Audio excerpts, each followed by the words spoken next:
जय माता की दोस्तों, मैं श्रुति अपने चैनल में आप सभी का स्वागत करती हूँ। आइए अब पुरुषोत्तम मास महात्म के 6वें और 7वें अध्याय का महात्म शुरू करते हैं। बोलो गणेश भगवान की जय।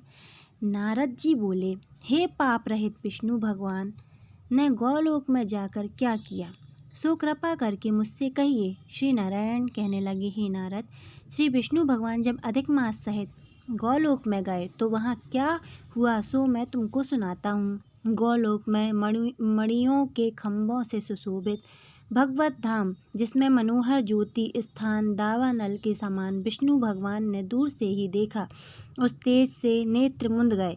फिर अधिक मास को भगवान पीछे करके कुछ थोड़ा से नेत्र खोलकर धीरे धीरे आगे बढ़े। जब उस स्थान के पास पहुँचे तो अधिक मास सहित विष्णु बड़े प्रसन्न हुए। द्वारपालों ने इनको नमस्कार किया। रत्नों के सिंहासन पर गोपियों के बीच में बैठे हुए श्री कृष्ण को रमानाथ श्री विष्णु जी ने नमस्कार किया। फिर विष्णु जी ने कांपते हुए मलमास को श्री कृष्ण के चरणों में डाल दिया। तब श्री कृष्ण भगवान कहने लगे कि यह कौन है और इस गौलोक में किस लिए रोता है? क्या इसका दुख कोई नहीं दूर कर सकता?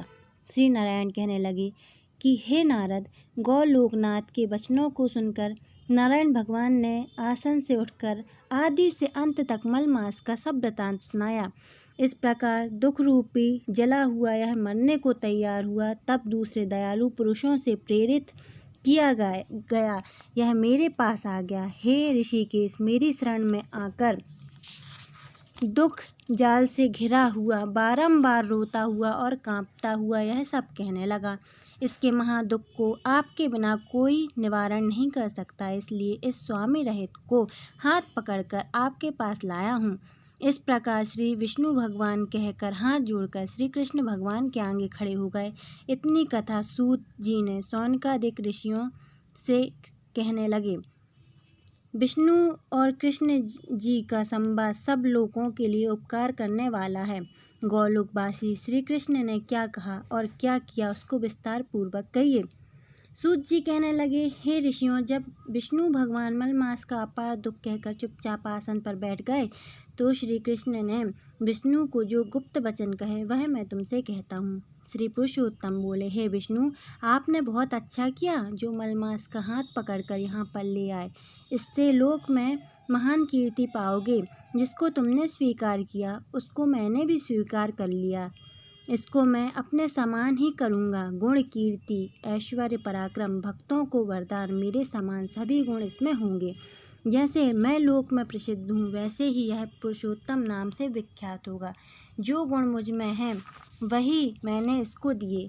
हे जनार्दन, तुम्हारी प्रसन्नता के लिए मैंने अपने सभी गुण इसको दे दिए। यह पुरुषोत्तम के नाम से जगत में विख्यात होगा और मेरे समान होगा, सब मासों का स्वामी होगा। अब यह जगत का पूज्य, जगत के नमस्कार करने योग्य होकर पूजनीय होगा और पूजने वालों का दुख दरिद्रता का नाश करेगा। सब मास इच्छा वाले हैं, मैंने इसको इच्छा रहित किया। मनुष्यों को मोक्ष देने वाला अपने बराबर मैंने इसको किया। जो कोई इच्छा रहित या इच्छा वाला इसको पूजेगा वह अपने किए कर्मों को भस्म करके निसंशय मुझको प्राप्त होगा।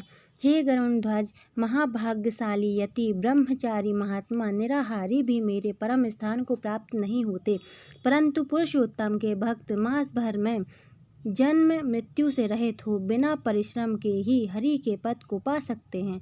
सब साधनों में श्रेष्ठ, सब काम तथा अर्थ को देने वाला यह पुरुषोत्तम मास स्वाध्याय योग्य है। जैसे हल से बोए हुए बीज करोड़ों गुना बढ़ते हैं, वैसे ही पुरुषोत्तम मास में किया हुआ पुण्य कोटि गुना बढ़ता है। कोई चातुर्मास के व्रतों द्वारा स्वर्ग में जाकर वहाँ के भोगों को भोग कर फिर इस धरती में आते हैं, किंतु जो पुरुषोत्तम का आदर से विधिवत पूर्वक सेवन करता है वह अपने कुल का उद्धार करके मुझको ही प्राप्त होता है। जो महाअज्ञानी पुरुष इस मास में जप, दान आदि नहीं करते और अच्छे कर्म नहीं करते, दीप, तीर्थ तथा ब्राह्मणों से बैर करते हैं, वे दुष्ट भाग्य पर जीने वाले हैं। उनको खरगोश के सींग के समान स्वप्न में भी सुख नहीं होगा।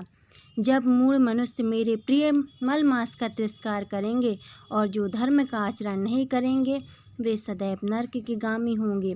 जो पुरुषोत्तम के निमित्त 3-3 वर्ष में धर्म का आचरण नहीं करते वह कुंभी पाक आदि नरकों में पड़ते हैं। जो अज्ञानी स्त्री पुरुष पुत्र पौत्र आदि के बंधन में फंसा रहता है वह अज्ञानी दुख रूपी दावानल में पड़ा रहता है। जिसका अज्ञान से मेरा प्रिय अत्यंत पुण्यदान पुरुषोत्तम मास बीत गया उनको कैसे सुख प्राप्त हो सकता है। श्रेष्ठ भाग्य वाली जो स्त्रियां पुत्र सुख सौभाग्य के लिए पुरुषोत्तम मास में स्नान दान तथा पूजन करेंगी उनको मैं सौभाग्य संपत्ति सुख पुत्र दूंगा। और जो मेरे इस मास को ऐसे ही व्यतीत कर देंगी उनको मेरे प्रतिकूल और स्वामी से सुख नहीं होगा। भाई पुत्र तथा धन का सुख तो उनको स्वप्न में भी प्राप्त नहीं होगा। अतः सब मनुष्यों को मेरे इस मास में स्नान पूजा जप आदि करना चाहिए।